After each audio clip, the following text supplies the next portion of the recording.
All right, y'all. Welcome on in to Gumbo Living. I'm going to make a special treat for my man Flash here. This is going to end up sponge toffee. What I have in this little saucepan right here, we're going to also need to have this prepared before we start. It's a silicone pad for baking. If you do not have that, you can also use parchment paper. If you don't have parchment paper, you can use aluminum foil, shiny side up. But make sure you butter it completely and evenly and totally, because whatever you don't butter will stick, and we don't want that. So we'll start that. We'll have our little spatula. We'll leave that over here on the side. We're going to need our wire whisk, and let's see, get our wire whisk ready. And okay, so getting ready to write down our recipe. And this is for my homeboy Flash, because I know he loves this candy so much, and maybe he'll make this instead of going to the store and buying that candy with all those artificial colors and ingredients and preservatives, and make it for himself. Or maybe one of you will make it for him and send it to him, but it costs a lot of money to send stuff from America, so somebody in Canada do that for him. But so what we have in here is a half a cup of sugar, 2 tablespoons of water, 2 tablespoons of corn syrup, and 1 tablespoon of honey. Okay, we need that corn syrup in there. Don't think that you can substitute that, because that's the only thing in here with any structure, and we need that structure so we can do our cooking chemistry, and you're going to see some beautiful chemistry. I'm going to put this on the stove so that it can start getting up to temperature. And speaking of that, there's one more thing that we're going to need, and that's our thermometer.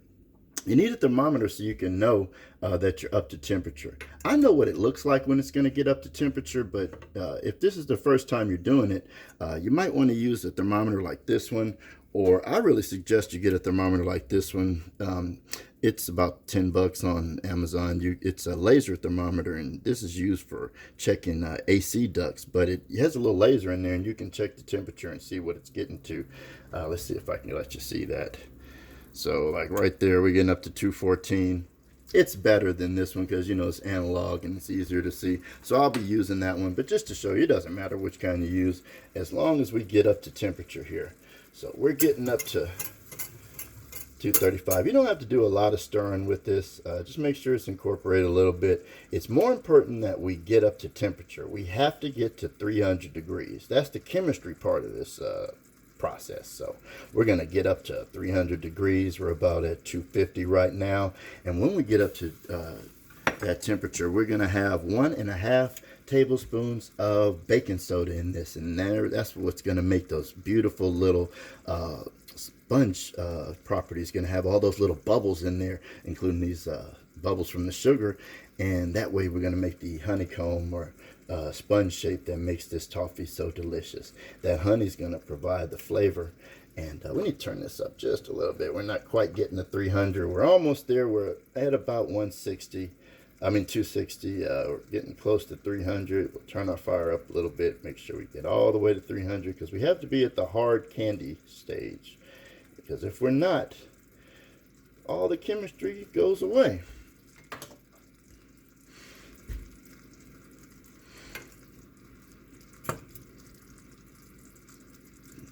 If you can see that on camera.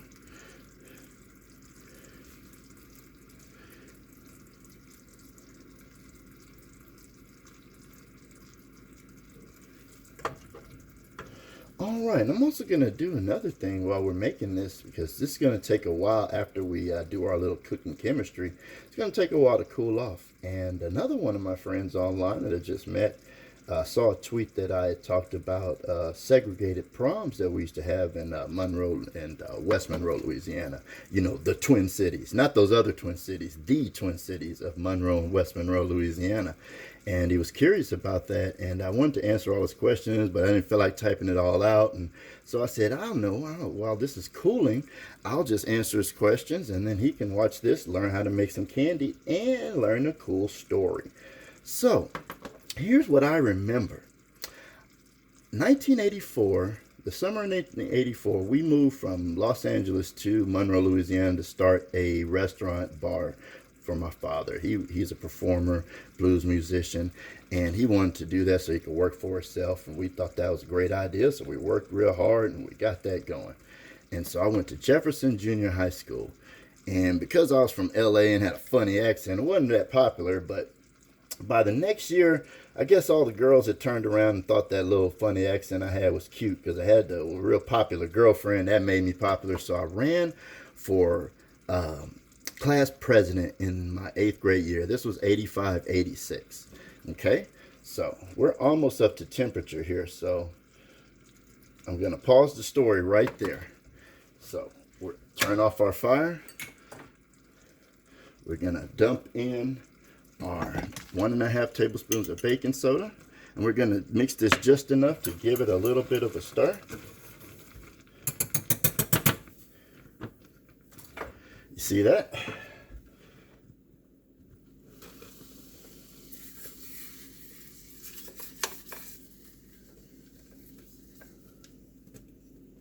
Chemistry.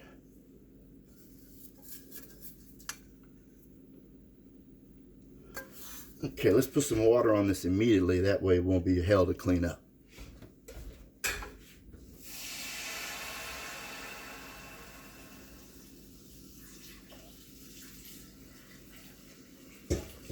All right, so back to story time. This is going to take about 15 minutes to cool, and that'll give me plenty of time to finish my story. Okay, I don't know if you can see this. Now, you'll notice that there are some bits of baking powder that didn't get incorporated. That's just fine. That we'll pick around that when we break this part up. We'll break around those portions, and all the rest of this portion will be beautiful candy that will break up, and you'll see the nice little honeycomb when all this cools off. So let's put this back over here so it can cool off.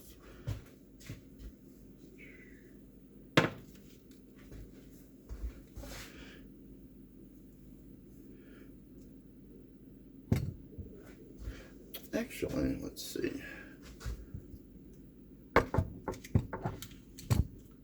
Wonder if you guys can see this any better. Or maybe if I don't know, do this.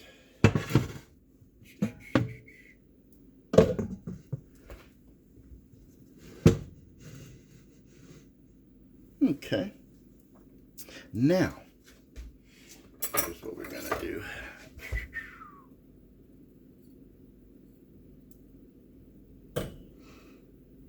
Like I said, don't touch this, but I have restaurant hands, so I can burn myself a little bit, and I'll be fine. So let's start back up with our story. So 1985-86, I run for senior class president. This is when I find out the first time that there's weird things that happen in Louisiana that don't happen in Los Angeles, because I was told that I was lucky that I ran in a good year because it was a black person's year to be president. If I had run the year before, even if I had gotten the most votes, it would have been a white person's year to be president of the 8th grade class. So I would have had to be vice president. So that was the first bit of foolishness my mother didn't really agree with. So she went up to the school and raised a bunch of hell. And that was probably about the last year that happened. I'm not sure about that, but she threatened to sue and everything like that. So I remember that. And after winning the class presidency of Jefferson Junior High School Panthers, we got all of our dances canceled for all kind of racist reasons that I think were racist, but that's a whole different story for another time. But they ended up letting us have our, in Louisiana, 7th and 8th grade is considered junior high school. You graduate to high school to go to 9th. So we have a little prom, and they let us have our prom. And that was the last time I know that the segregated prom was sanctioned, because there were only a few white people that went to the school, and they took a portion of the budget from us, and they put white people only in charge of it to make a separate party that happened at the Holiday Inn banquet room instead of the Jefferson Junior High School gymnasium that we were all stuck in. So I know that happened. Then I went to St. Frederick's Catholic School, a private school, with my sister, who was 2 years older than me, my freshman year.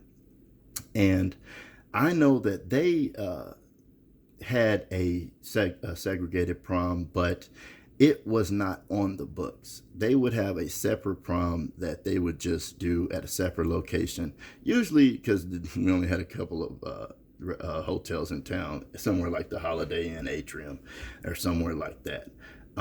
So St. Frederick's also had the segregated prom. My sophomore year, I did not want to go back to that school because I hated it and I didn't want to wear ties, so I went to the public school, which was Wassman High School.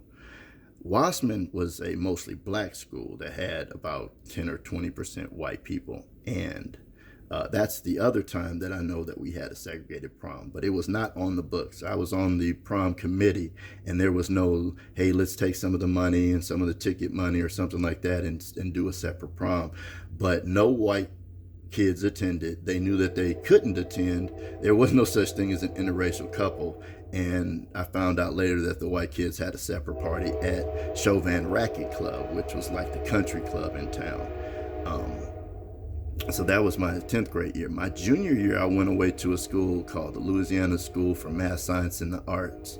You should investigate that school, Mr. Journalist. There's a whole bunch of other crazy stuff that went on down there. But like I said, that's a story for a different day. But so I was away for a year from Monroe, Louisiana. But what I did here was that year, a white couple crashed the black prom. It wasn't a white person with a black person. They weren't that bold, not yet. But a white couple, a white guy and a white girl, decided they were not going to go to their white prom, and they went to the black prom. All the teachers tried to play it down like it wasn't any big deal, but everybody knew it was a big deal. And I'm almost certain her name was Vicky Regis, because we used to call her Sugar spelled backwards, and I'm pretty sure that's who it was, but it might not have been. It might have been somebody else. So that happened, and so the next year was the only actual prom that I know about that was supposed to have a segregated prom that I was actually going to go to. So I was again on the prom committee, and me and another girl named Kimberlyn, the white girl, we had a plot. We were all ready to do some Huey Newton type situations, and we were going to send some black kids to the white prom and send white kids to the black prom. We were going to just squash all their fun. And what ended up happening is they couldn't find anybody white to plan the prom. Nobody would plan it. Nobody would buy tickets to it, and nobody would go to it.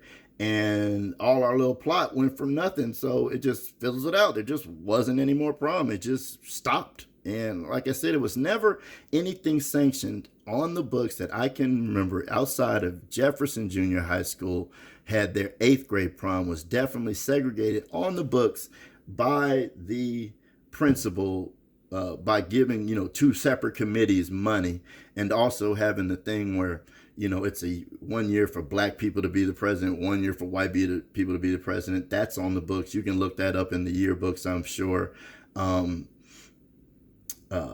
So that's pretty much all I can remember about that. I don't think any black people that I've ever heard of had the cojones to crash the white prom. And I think it was more something that the parents wanted to happen, and the kids went along with it until they didn't.